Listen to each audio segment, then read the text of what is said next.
I'm not gonna lie, I never truly understood why people scam so much. It's like, bruh, we both in the US and we both getting fucked by the government. Why you gotta come and do me? It's counterproductive. But I understand it. People want their money. So by any means, they are going to get it. Thus, scamming has been evolving over the ages. From Nigerian princes and taxes to video games that failed to deliver on their promises. The bait and switch is always going to be around. And I have fallen prey to many schemes and scams myself. So let's go ahead and put it on my tier list.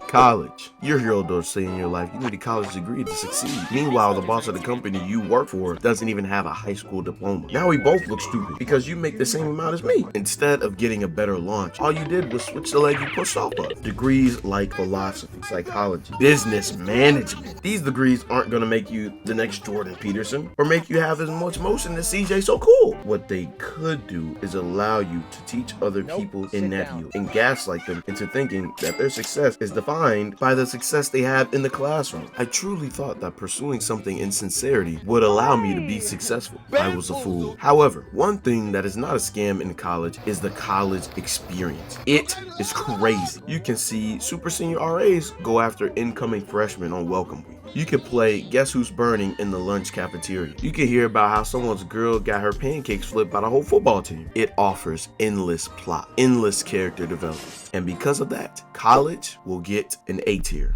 Finding a job. Why is it so hard for someone to be someone's indentured servant? I already put myself in a hole for college. At least give me a rope to climb back up. But no, they want to bait you with fake job listings. I applied to a pizza place and I never got a reply back. I was like, huh? Why would Pizza Hut reject me? I have everything they want. I have experience in the kitchen. I can follow instructions. That's why I never burned a pizza or my noodles. And on top of that, I have my associate's degree in business management and a doctorate in animal procreation studies. I'm not sure how that will help with making pizzas, but I got it. I spent hours on Indeed and LinkedIn and I almost never got a response. But on the rare occasion, a job would email me and I would be happy writing my response email. Hi Walmart, thank you for the opportunity to be a FCA. With my ability to learn quickly, my tall muscular stature, there will be no limit to my ability to help run the management of the store. I could start as soon as Monday. I went to sleep thinking I got this job in the bag. I was finna be rolling in cash. I wake up the next day to check my email. Thursday. I guess they just haven't gotten back to me yet. I'll check again tomorrow. Friday. I mean, it is finna be the weekend, so no one's probably checking their email to respond to people yet. Let's check on Monday. A few more days would pass and the same cycle would repeat itself. I soon realized that I got ghosted by Walmart. I didn't want to double email, so I looked desperate, so I just took my L on the chin. Ultimately, finding a job is going to land itself in D tier.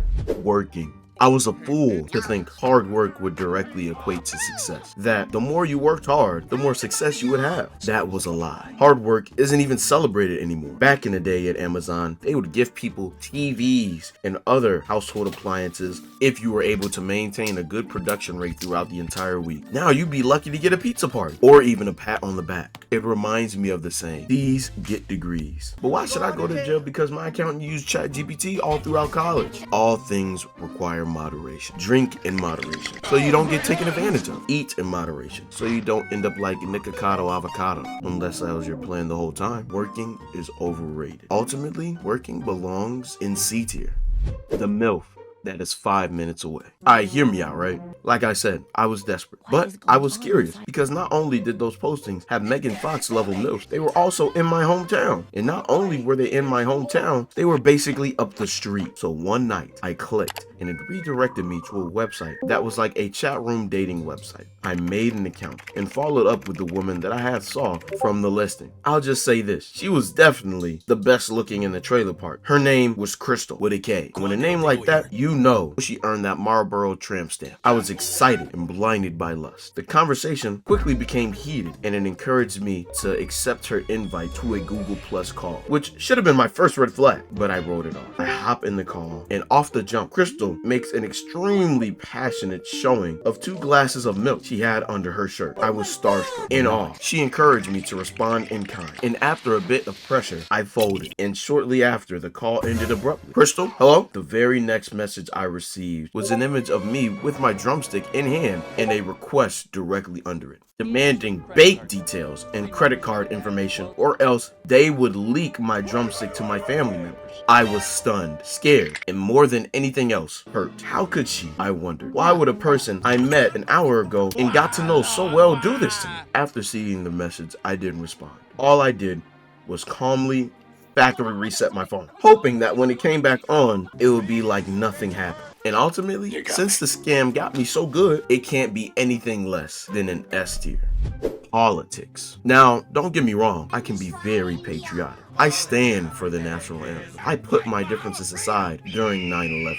I vote? Listen, I'm patriotic in the ways that truly matter. American Dad is one of my favorite shows, but voting is a scam. Or I suppose it's a scam in the way that they portray it to be. And the reason I say this is because back when I saw Obama first running, I saw him going up against the Honorable John McCain. I remember thinking, oh yeah, my boy McCain got this in the bag. I spread his slogan far and wide. And then it happened. I rushed home from school, eager to watch the latest Boondock and South Park episode. I get on Boondock, and all I hear is,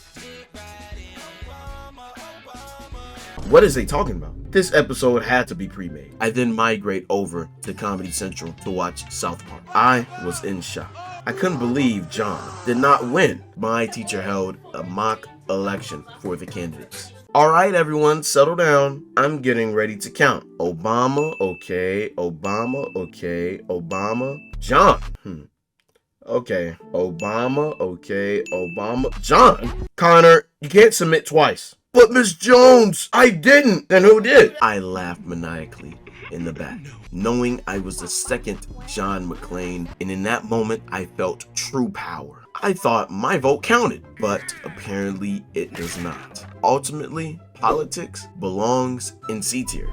Taxes. Guys, I pay my taxes. It's very important to the country and the politicians that misuse them. Taxes fund our infrastructure, our schools, homeless programs, prisons, healthcare, and national defense. As long as you give your money to the government, everything is going to be A-okay. Just take a look outside. Taxes is the part of our economic system that we all benefit from. But if you evade them, then you are scum of the earth and should be exiled from the country. Alright, so here's my tax evasion story. As a kid, I would always go to the store with my mom. And while we traversed the store, she would always take forever looking at things that she know dang well she wasn't gonna buy. But every time I would ask to get something out of Walmart, she would be like, do you got Walmart's money? Of course I didn't, but I wouldn't be asking if I did. And then it happened. Me and my mom went to Target and we prepared to get in line and check out. Then I popped the question, Mom, can I have some Skittles? She responded swiftly, you got Skittles money? Of course I said nothing. I looked at the Skittles, pondered, and grabbed them.